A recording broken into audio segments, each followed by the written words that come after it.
여러분 안녕하십니까? 김항식입니다. 많은 사람들이 철학이란 무엇인가에 대해서 질문하고 답하곤 합니다. 제가 대학교 1학년 때 철학 시간이 있었습니다. 고등학교 때 아주 한때 쇼펜하우어의 염세주의 철학에 대해서 관심을 갖고 한두 권의 책을 스킵한 적이 있습니다. 철학 시간에 교수님을 만나 뵙고 교수님, 철학이 무엇인가요? 라고 질문을 했습니다.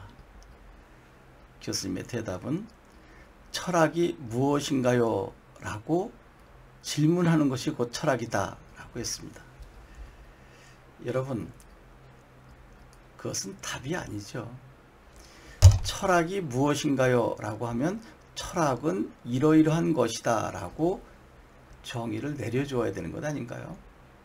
그런데 3시간 동안 철학을 배우고 난 다음에 정말 철학이 무엇인가요? 라고 질문했을 때 배우고 난 후에 철학이 무엇이냐고 다시 묻는 것이 철학이다 라고 이야기를 했습니다. 어린 마음에 저는 상당히 실망을 했습니다. 언어유희 아닌가? 그야말로 철학자 인체하는 교수 아닌가 라는 생각에 그 다음 수업을 제대로 들을 수가 없었습니다. 저는 지금도 거기에는 변함이 없습니다. 철학에 대한 답을 달라고 한 것은 아닙니다. 적어도 철학을 강의하는 교수님께서 학생이 철학이란 무엇인가요? 라고 했을 때 그분의 입장에서 내가 생각하는 철학은 이러이러한 거다 라고 나름대로의 정의를 내려주기를 원했던 것입니다. 조금 전에 말씀드렸던 것처럼 저는 아직도 그 부분에 대해서는 변함이 없습니다. 누가 무엇입니까? 또 무엇이 무엇입니까? 라고 질문했을 때 모르면 모른다. 아니면 알고 있는 범위 내에서 내가 생각할 때 이것은 이것이다 라고 생각한다 라고 답을 해줘야 되지 않나 하는 생각을 가지고 있습니다. 만약에 지금 그 교수님이 계시다면 다시 한번 묻고 싶습니다. 교수님, 철학은 무엇인가요? 또 그렇게 대답하실 건가요?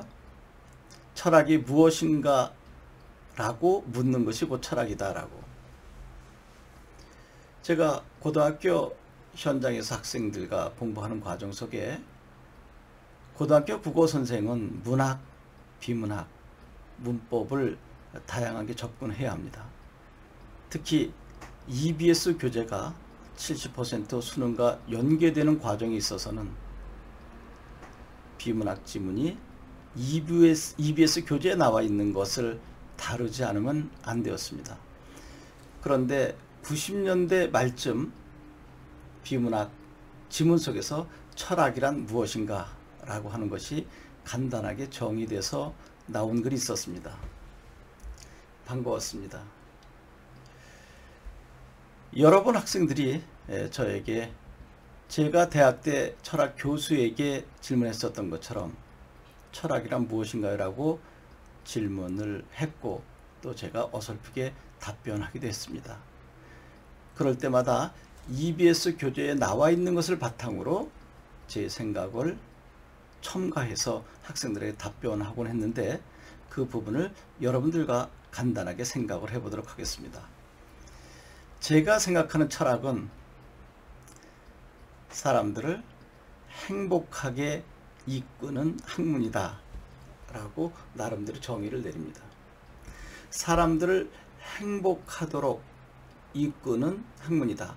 그러면 전제는 지금 사람들은 행복하지 않다라고 하는 것이 전제 아닐까요? 행복하지 않기 때문에 행복한 세계로 인도해주는 학문이다.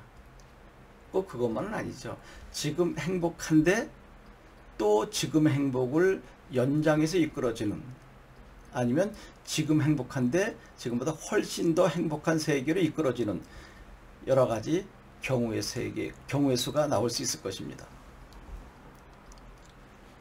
그런데 지금 나 행복하다라고 하는 사람은 아마 많지 않을 것입니다.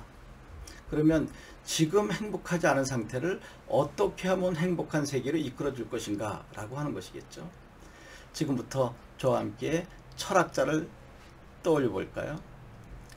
드라마나 아니면 영화 속의 철학자의 모습을 떠올려 봅시다. 항상 철학자로 분장한 배우는 꼭 버버리 코트를 입습니다. 그리고 이렇게 깃을 세웁니다.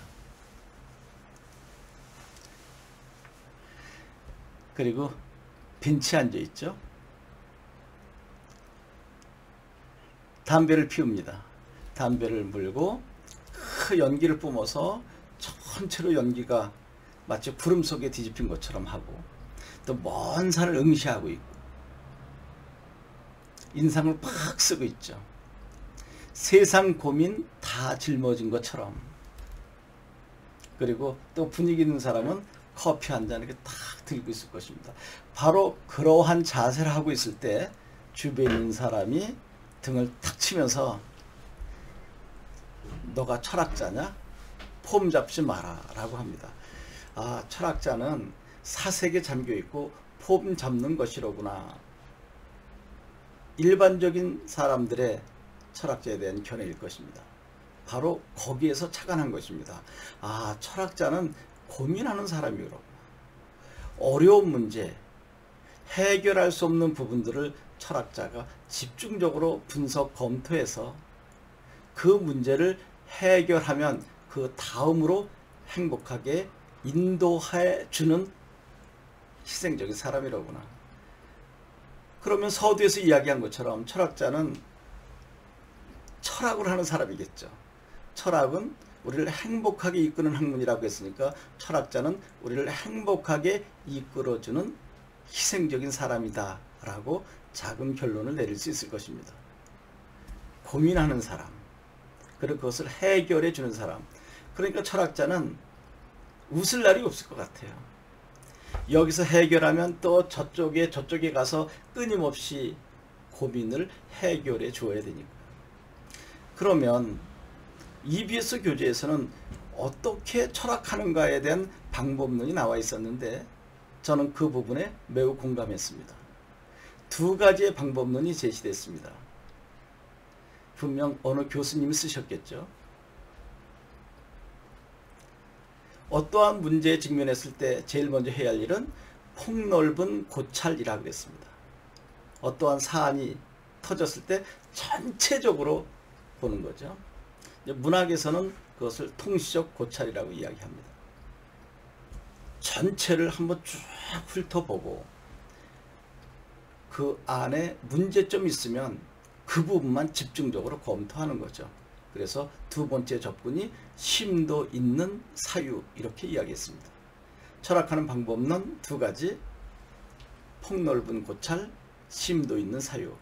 이것은 제 이야기가 아니라 90년대 중반에 EBS 교재에 나와 있는 비문학 지문의 하나를 여러분들께 소개하는 것인데, 그것이 저에게 공감이 되었기 때문에 저 역시 그것을 조금 응용해서 학생들에게 이야기하곤 합니다. 모든 일이 그런 것 같습니다. 전체를 살펴보고 그 안에 문제점이 있다면 그것만 집중적으로 분석 접근하는 것. 병원에 가면 제일 먼저 가정의학과 가서 문진표 만들고 많은 대화를 나눠보는 거죠. 그러니까 전체적인 것을 교감해 보는 것입니다. 그리고 의사가 판단컨대 당신은 어느 과에 갔으면 좋겠습니다. 내과를 가든 외과를 가든. 바로 가정의학과 선생님께서 하시는 것은 통시적 고찰이 되겠죠. 폭넓은 고찰이 되겠죠. 엑스레이 찍는 것이 대표적인 예라고 할 수 있겠습니다. 전체를 찍어서 폐에, 간에, 신장에, 췌장에 문제가 있다면 그것만 집중적으로 접근하는 것이 현대의학에서 치료 방법 아닌가요? 모든 것은 하나로 통하는 것 같습니다. 그렇게 해서 해결하면 해결되기 이전에는 아무래도 불행했겠죠. 그것을 해결한 이후에는 행복한 것 아니겠습니까? 여러분, 불행했다 라고 하는 말은 행복했었던 시절이 있었기 때문에 행복하지 않은 것을 불행하다 라고 인지하는 것 아닐까요? 바로 낱말 하나도 작은 논리로 접근해 가는 과정이 바로 철학하는 방법이 아닌가 생각을 해봅니다. 이것은 순전히 저의 생각입니다. 다만 90년대 중반에 EBS 교재에 나와 있는 비문학 지문을 참고해서 저만의 방법으로 철학이란 무엇인가, 또 철학을 왜 하는가, 철학한 이후에는 어떠한 효용 가치가 있는가, 이것을 정리해 보았습니다. 그러면 철학하는 사람들을 철학자라고 하는데 철학자는 그야말로 철학자만 하는 것인가요? 철학자만 철학을 하는 것인가? 그래서 어떠한 사람은 생활인의 철학이라 라고 하는 수필을 쓰게 되었습니다. 바로 김진섭이라고 하는 수필가였습니다. 생활인의 철학. 여러분도 저도 모두 생활 속에서 철학을 할 수 있고, 그러니 우리도 철학자가 된다는 이야기가 되겠죠. 대학의 철학자만, 철학 교수만 철학하는 것이 아니라 우리 모두 생활인으로서 철학을 할 수 있다. 철학하는 사람 상당히 매력적입니다. 작은 것 하나도 놓치지 않고 섬세하게 관찰해서 무엇인가를 분석하고 이뤄내는 힘, 바로 철학의 힘이 아닌가 생각합니다. 우리는 철학자입니다. 여러분 고맙습니다.